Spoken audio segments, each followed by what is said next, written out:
At ang pagpapatuloy ng kwento. Sa pagsikat ng araw, patuloy na naglalakbay sina Luo Chen at ang grupo ng Tombs. Hindi nagtagal, nakarating na sila sa pintuan ng Hari ng Espiritu. Sa utos ng kanilang pinuno, agad nilang inilabas ang mga dalang gamit. Hawak ng leader ng Tombs ang isang sinaunang susi, kasabay nito, inilabas rin ni Luo Chen ang kanya. Sa isang maingat na pagkakaayos, sinimulan nila ang isang mahiwagang ritual, ang Blood Ritual. Isang nakakasilaw na enerhiya ang bumalot sa pintuan. Nang makita ito ni Luo Chen, napabulong siya, ang lihim na mundo, bumukas na. Pagpasok nila, bumungad ang isang malawak na kapatagan, tila isang mundong walang hangganan. Sa gitna nito, isang napakalaking black iron tablet ang nakatayo, nangingibabaw ang presensya nito sa buong paligid. Isa sa mga miyembro ng Tombs ang lumapit at hinawakan ito. Halatang naiinis ito habang sumisigaw, hindi ba nila sinabi na ang lihim na mundo ay puno ng mga hiwaga? Bakit isang bato lang ang naririto? Nasaan ang kayamanang sinasabi? Isa pa sa kanila ang sumagot, napansin ang kakaibang materyales ng tabletang bato. Hintay, ito ay isang itim na bato na tableta. Ang itim na bakal na ito ay isa sa pinakamahalagang materyales sa paggawa ng sandata ng hari. Ang isang ganito lang ay maaaring makagawa ng hindi bababa sa 1,000 libra ng itim na bakal. Nang marinig ito ng iba, nagningning ang kanilang mga mata sa kasakiman. Kung madadala natin ito pabalik, sobrang sulit ng pagpunta natin dito. Isa sa pinakamalakas nilang kasama ang nagtanggal ng balabal, lumapit sa black iron tablet, at buong yabang na sinabi, "Ako na ang bahala rito." Hinawakan niya ito at inihanda ang sarili upang buhatin ang napakalaking bato. Ngunit napailing si Luo Chen habang napabulong, ang itim na bato na ito, hindi bababa sa 2,000 libra. Susubukan ba niyang buhatin ito? Maya-maya'y nagsalita ang mandirigma ng Tombs, puno ng tiwala sa sarili, ang lakas ng isang braso ko ay mahigit 1,000 libra. Kaya kung gagamitin ko ang dalawa, walang problema. Buong lakas niyang binuhat ang tablet, ngunit sa sandaling iyon, biglang umalag ang buong paligid. Isang nakakabinging ugong ang pumuno sa himpapawid. Ilang saglit pa, isang malagim na pangyayari ang naganap, sumabog ang kanyang katawan sa isang iglap. Nagimbal ang buong grupo ng Tombs. Anong nangyari? Napaurong sila sa takot. Sa gitna ng kaguluhan, isang malakas na halakhak ang pumuno sa paligid. Hindi ko inasahan na ang bagong henerasyon ng mga kandidato para sa banal na anak ay puro hanggal. Biglang lumitaw sa ere ang isang figure, si Gelong, isang misteryosong nilalang na may malamig at nakakakilabot na presensya. Ang sinaunang sekta ng libingan ay nananatili pa rin bilang isang sektang nasa ika-9 na antas. Aniya. Nagpatuloy siya, hindi niyo ba alam? Ang dating pinuno ng sekta ninyo ay namatay dahil sa kasakiman niya sa itim na bato na tableta. Ito ay naging isang espiritu ng sumpa. Napalunok ang leader ng Tombs at napabulong, hindi ko inasahan na nandito si Mr. Gen ang angkan ng Arashi. Bumaba si Gelong mula sa ere, ang kanyang mga matay nagliliyab sa kapangyarihan.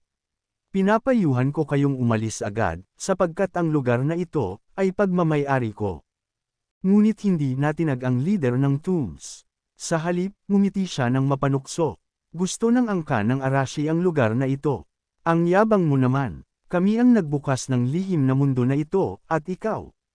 Isa ka lamang magnanakaw na sumulot sa pagkakataon. Ngunit walang bakas ng takot sa mukha ni Gelong, isa sa pinakamalakas na mandirigma ng Arashi. Sa halip, isang malamig na ngiti ang sumilay sa kanyang labi habang sumagot siya ng buong kumpiyansa.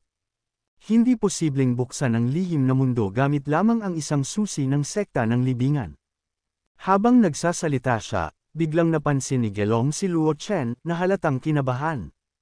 Ang titig ni Gelong ay tila matalim na espada na tumatorok sa kanyang kaluluwa. Hindi ka lang buhay mabagal na sambit ni Gelong, sumali ka pa sa sekta ng libingan. Naging mabigat ang tensyon sa paligid. Alam ng lahat na hindi kailanman magkasundo ang sekta ng Arashi at sekta ng libingan, isang kasaysayan ng dugo at pagtataksil ang nakaukit sa pagitan ng dalawang sekta. At ngayong bahagi na si Luo Chen ng sekta ng libingan, wala na siyang ligtas.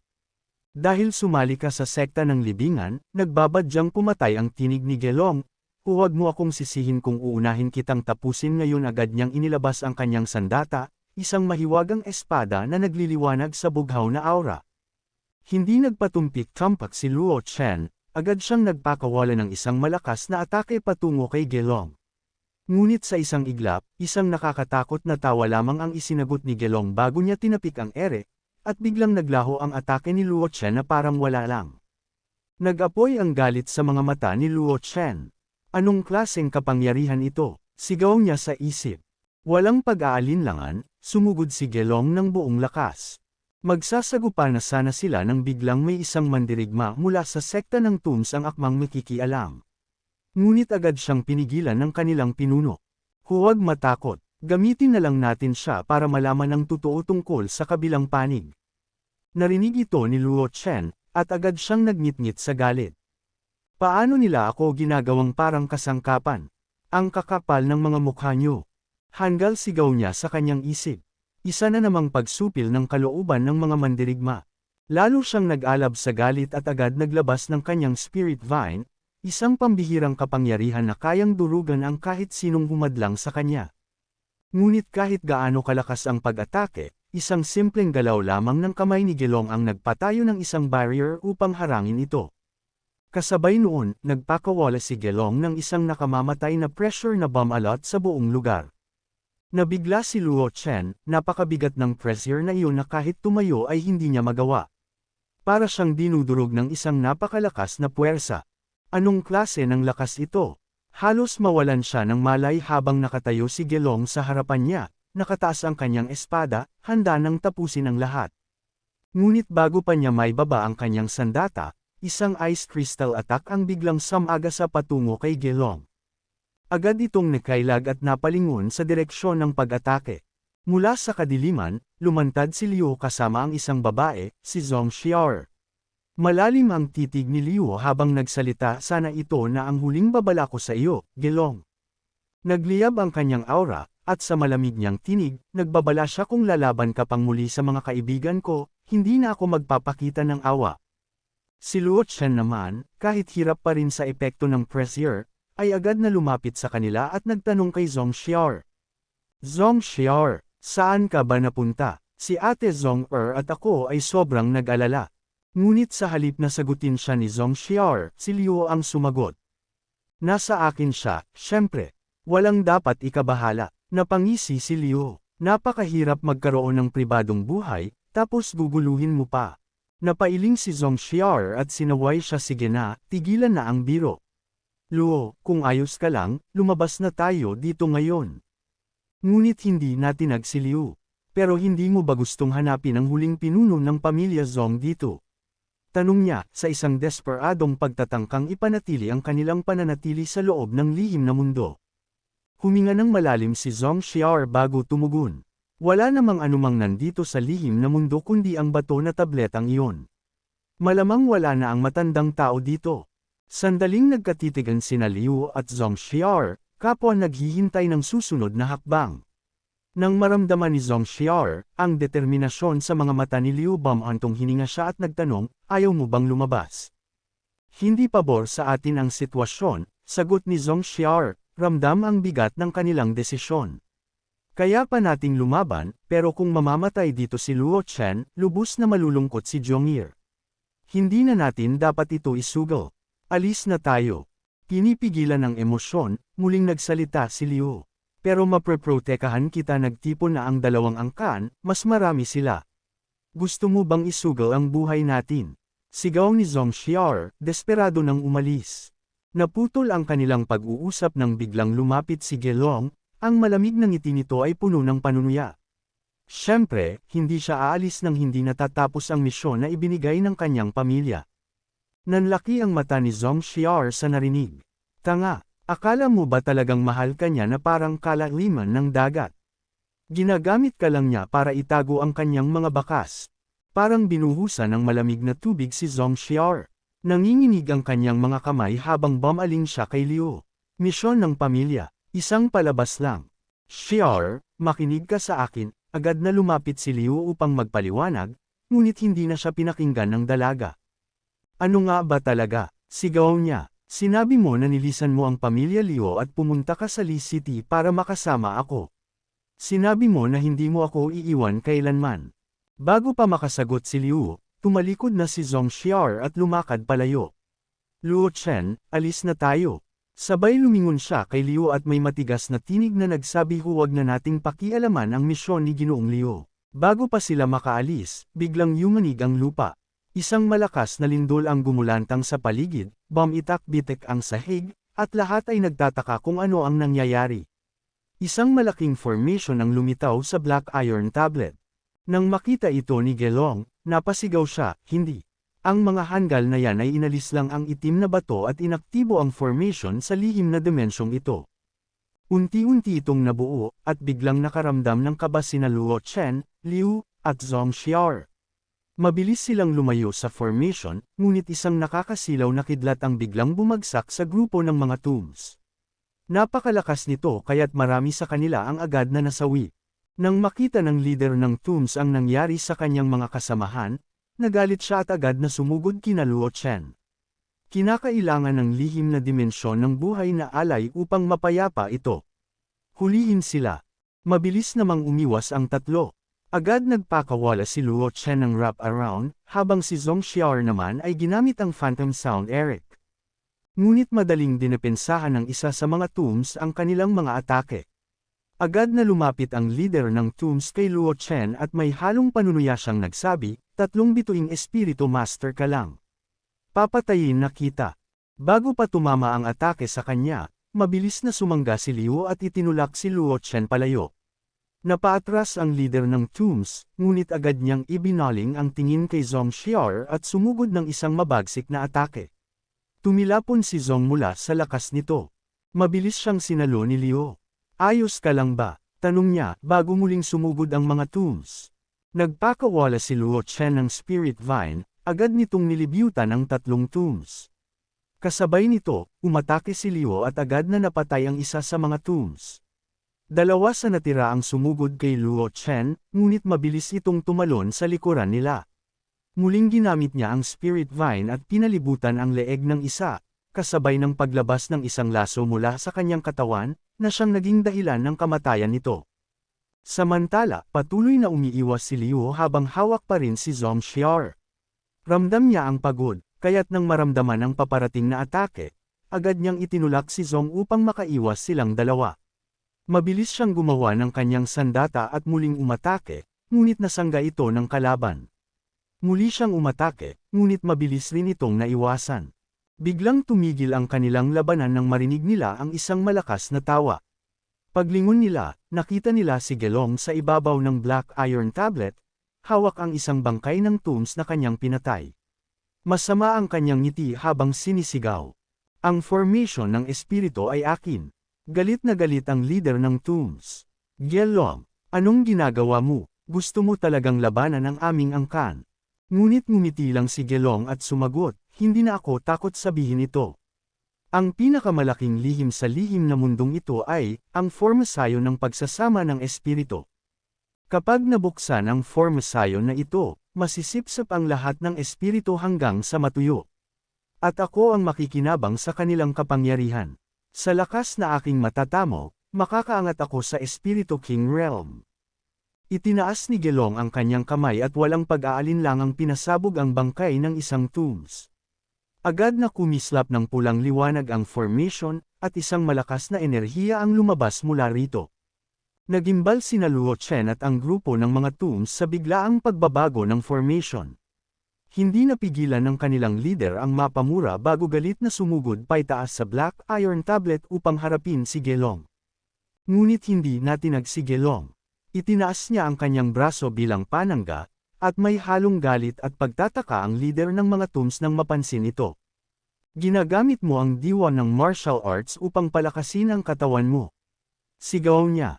Ngumisi si Gelong. At ano ngayon? Kahit anong gawin mo, papatayin pa rin kita.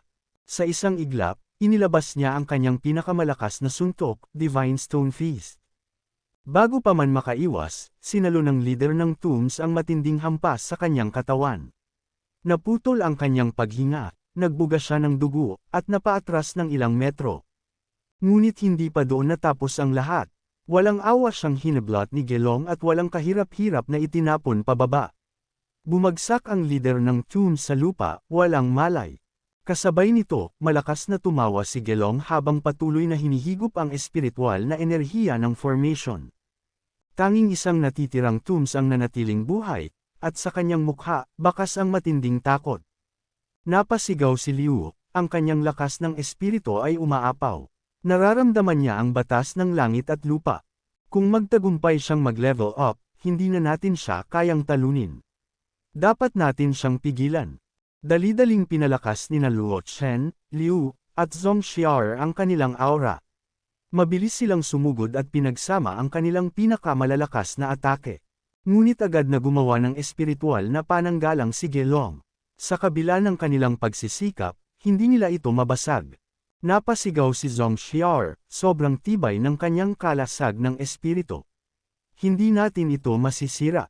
Ngunit may naisip si Luo Chen. Kung mabasag natin kahit kaunti, kaya ko siyang pigilan. Itinodo nilang tatlo ang kanilang lakas, at nang makita ni Luo Chen na may maliit ng bitik sa espiritual na kalasag ni Gelong, agad siyang ngumiti. Ngayon ang pagkakataon, ginamit niya ang kanyang fighting spirit technique parasmang. Nararamdaman ni Gelong ang matinding sakit nang tamaan siya sa noo, at biglang may lumabas na baging mula sa kanyang ulo. Isinuka niya ang dugo, at tuluyang nasira ang kanyang pananalig. Napasigaw siya ng malakas at sabay sambit isang hakbang na lang. Isang hakbang na lang ako sa pag-unawa ng mga batas ng langit at lupa at pag-level up sa susunod na antas. Isang pagkakataong maaaring hindi na muling dumating. Napahinto siya habang nakatingin kay Luo Chen na nahihilo pababa. Mula sa kaibuturan ng kanyang puso, nagngingit-ngit niyang sinabi, sinira mo ang pinakamagandang oportunidad ko upang maintindihan ang diwa ng martial arts. Galit na galit, sumugod siya kay Luo Chen dahilan upang kabahan ito. Bago pa siya matamaan, mabilis na hinawakan ni Liu Sheng ang braso ni Luo Chen at itinulak ito sa likod. Gumawa ng pangontra si Liu, ngunit nabaseng ni Gelong ang kanyang pangontra at napalayo ito. Napangisi si Gelong at galit na sinabi Liu Sheng, palagi mo akong kalaban, dahil gusto mong mamatay para sa batang ito, hayaan kitang gawin iyon. Hinawakan niya ang Black Iron Tablet at itinuro si Liu ang espiritu ng itim na bato ay nawasak na. Kung sisirain ko ito ngayon, ang lihim na mundo ay babagsak, at lahat kayo ay mamamatay dito. Nag-aalalang sumagot si Liu, ano ang ibig mong sabihin? Kung babagsak ang lihim na mundo, hindi mo rin kayang makaligtas. Ngunit tumawa lang si Gelong ngayon, ang lahat ng lakas ng espiritu sa itim na bato ay nasa katawan ko na. Kahit nabigo akong mag-level up, nakarating ako sa tuktok ng siyam na bituin. Kalahating hakbang na lang papunta sa Spirit King Realm. Kung matitiis ko ang bigat ng mga batas ng kalawakan kapag bumagsak ang lihim na mundo, makakatawid ako sa rift ng dimensyon at magkakaroon ng tsansang mabuhay. Pero kayo, lahat kayo'y mamamatay dito. Nang basagin niya ang Black Iron Tablet, biglang nagbitak-bitik ang sahig. Biglang nawala si Zhong Xiao. Agad siyang nilapitan ni Liu, ngunit isang kakaibang enerhiya ang lumabas mula sa mga bitik. Napansin ito ni Gelong at nanlaki ang kanyang mga mata. Golden Spirit. Napailing siya at tumawa, hindi pwede. Ang Golden Spirit Chi ay nabubuo lamang sa pagkamatay ng isang mahusay na miyembro ng pamilya ng Maharlika. Pero hindi ko inaasahang makakahanap ako ng libingan ng hari sa ilalim ng lihim na mundong ito. Bigla siyang nawala at lumitaw sa tabi ni Luo Chen. Itinaas niya ito at mayabang na sinabi, may chismis na ang Golden Spirit Chi ay sobrang lakas, kahit isang hipong lamang ay magpapabasag ng buto mo. Pagkasabi nito, itinapon niya si Luo Chen sa Golden Spirit. Pinatay mo ang kaibigan ko. Galit na sigaw ni Liu. Dahil sa matinding galit, agad siyang nawala at sinugod si Gelong. Samantala, si Luo Chen ay nahulog pababa sa kadiliman. Sa kanyang pagkalito, napabulong siya. Ano ang lugar na ito? Biglang tumindi ang kirot sa kanyang mukha, at napasigaw siya ng malakas. Hindi niya inaasahan, ngunit biglang nagwala ang kanyang spirit devouring, at isang napakalakas na pagsabog ang nangyari. Nawalan siya ng malay, at nang magkamalay ay nagtataka siya kung nasaan siya. Habang inilibot niya ang kanyang paningin, isang kakaibang misteryosong tao ang lumapit sa kanya. Kaibigan, tinatanong kita, ang espiritu ba na nagising sa katawan mo ay ang devouring fighting spirit? Naguguluhan, napabulong si Luo Chen. Sino ka? Nagpakawala ng malakas na enerhiya ang misteryosong tao at walang kahirap-hirap na sinuri ang espiritu ni Luo Chen. Hindi mo kailangang malaman ang pangalan ko. At kung ayaw mong sumagot, ako na ang titingin. Gamit ang kanyang Golden Spirit Chi, agad niyang inatake si Luo Chen. Ramdam ni Luo Chen ang matinding sakit habang sinusuri ang kanyang devouring fighting spirit. Napamulagat ang misteryosong tao at napabulong. Ito nga ang devouring. Hindi ko inakalang makakakita akong muli ng devouring. Habang tinitiis ni Luo Chen ang matinding sakit mula sa atake ng misteryosong tao, halos hindi na niya kayanin ang bigat ng enerhiya na bumabalot sa kanya. Pilit niyang isinara ang kanyang kamao, nanlilimahid sa sariling dugo, habang nanginginig na nagsalita. Sino ka talaga? Ano ang lugar na ito? Sa halip na sagutin siya kaagad, pinagmasdan muna siya ng misteryosong tao, tila sinusuri ang kanyang kakayahan. Sa wakas, malamig nitong winika. Karaniwan, sinumang nag-abala sa akin ay namamatay ng walang katawan. Ngunit dahil taglay mo ang devouring fighting spirit, hayaang kitang mabuhay. Lumakad palayo ang misteryosong tao ngunit bigla siyang pinigilan ni Luo Chen Senpei sandali. Napahinto ito, at nagpatuloy si Luo Chen Senpei. Pinilit kami ng isang malakas na kalaban na pumunta rito. Hindi namin siya kayang pigilin mag-isa. Gusto niyang wasakin ang lihim na mundo. Saglit na katahimikan ang bumalot sa paligid. Ang misteryosong tao ay hindi agad sumagot, ngunit nang maintindihan niya ang sitwasyon, isang malamig na ngiti ang sumilay sa kanyang labi. Isang siyam na bituing espiritu mandirigma.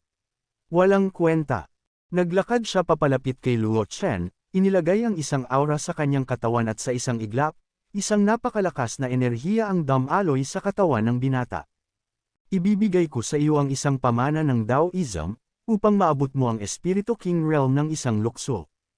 Biglang lumaganap ang nakakasilaw na liwanag, at naramdaman ni Luo Chen ang isang di masukat na kapangyarihan na pumuno sa kanyang katawan.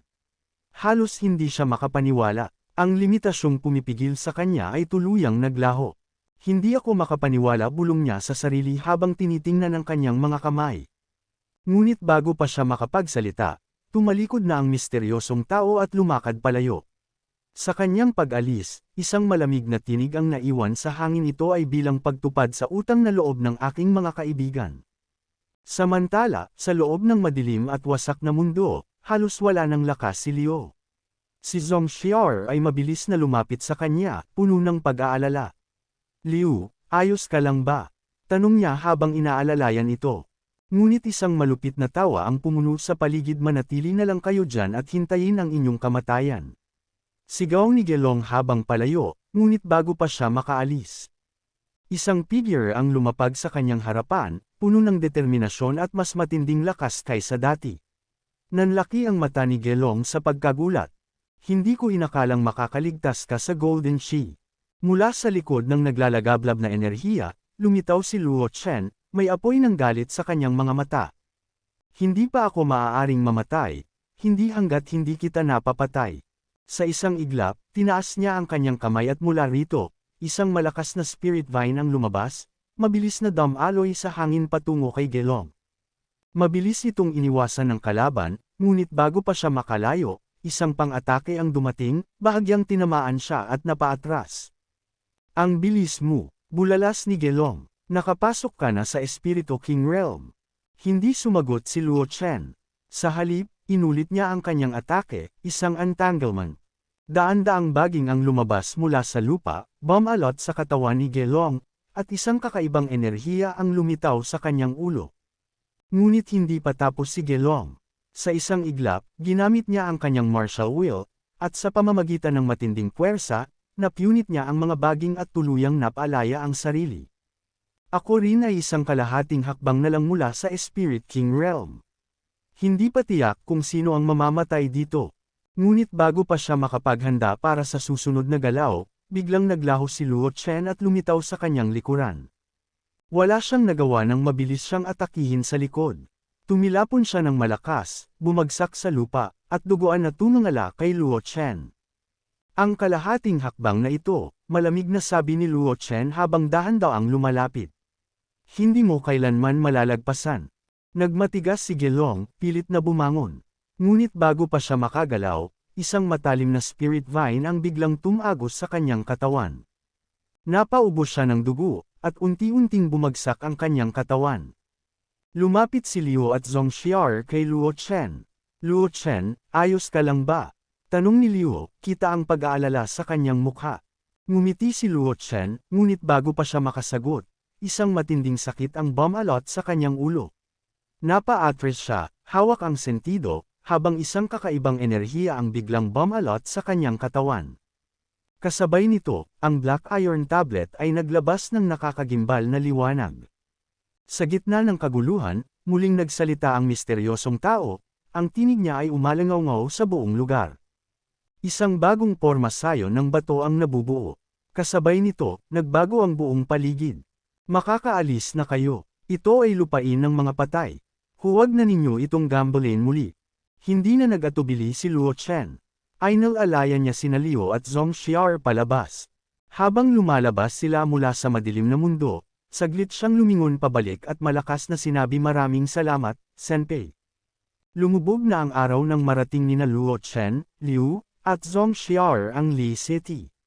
Pagod at duguan, ramdam pa rin nila ang bigat ng kanilang pinagdaanan. Sa may tarangkahan ng lungsod, isang grupo ng mga pamilyar na mukha ang sumalubong sa kanila, si Zhong si Ruotong, at si Elder Wei. Agad na lumapit si Zhong puno ng pag-aalala, at tinawag ang kanyang kapatid. Luo Chen, sigaw niya, sabay yakap sa binata. Ayos ka lang ba? Nag-alala ako sayo. Bahagyang natigilan si Luo Chen sa ginawi ni Zhong Naramdaman niya ang init ng kanyang luha sa kanyang balikat, at kahit pamatigas ang kanyang puso, hindi niya maiwasang mapangiti. Hanggal na babae, biro niya habang bahagyang tinatapik ang ulo nito. Bakit ka umiiyak? Ayos lang tayo, hindi ba? Mula sa likod, ngumiti si Liu at Zhongxiar, ramdam ang init ng muling pagkikita. Huminga ng malalim si Luo Chen, saka tumingin sa malawak na kalangitan. Sa kabila ng lahat ng kanilang pinagdaanan, ang matinding labanan, ang mga lihim na natuklasan, at ang halos kamatayan nilang pagkikipaglaban, isang bagay lang ang sigurado. Halika na, aniya, puno ng determinasyon sa kanyang tinig. Umuwi na tayo, marami pang bagong bagay na naghihintay sa atin. The End.